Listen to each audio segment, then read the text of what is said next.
Si vous avez l'âme d'un Indiana Jones, mais que le Grand Canyon est un peu loin pour vous, pourquoi ne pas essayer le géocaching, la chasse au trésor nouvelle génération, un téléphone, un GPS, et l'aventure peut commencer.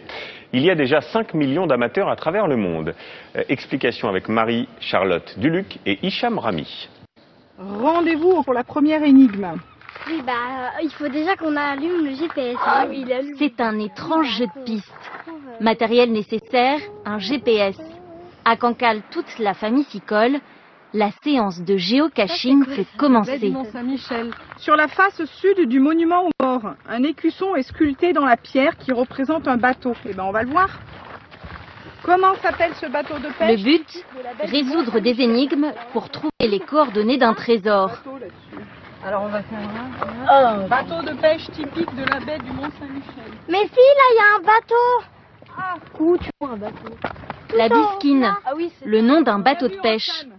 Q-U-I-N-E. 4 voyelles dans le nom du bateau.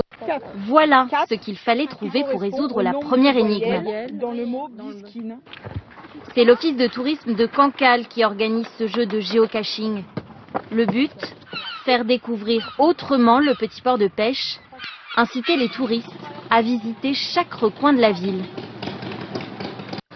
Est-ce qu'on peut voir le Mont-Saint-Michel? Titou, tu le vois le Mont-Saint-Michel? Oui, là-bas, il est là-bas. Il est là-bas. Oui. Est-ce que ça vous rappelle toutes les deux peut-être des courses d'orientation que vous avez fait? Oui, tout à fait. Je laissais toujours la boussole aux autres parce que j'étais très mauvaise. Oui, mais c'est ça. C'est vraiment l'esprit de la course d'orientation et de la boussole et d'être d'être largué et d'avoir une destination à atteindre. 2 heures de vadrouille, jusque dans des endroits inattendus. Plusieurs centaines de mètres dans la vase. Un trésor, ça se mérite. C'est moi qui l'ai trouvé. Hein. Je sais pas. Des bonbons. Il me semble. Les yo-yo, les toupies. Pour une bonne séance de géocaching, pas besoin d'être nombreux, ni même d'aller très loin. Sur Internet, rien que pour la France, 60 000 trésors sont recensés. Thibaut Binetruy, lui, en a déjà déniché près de 200.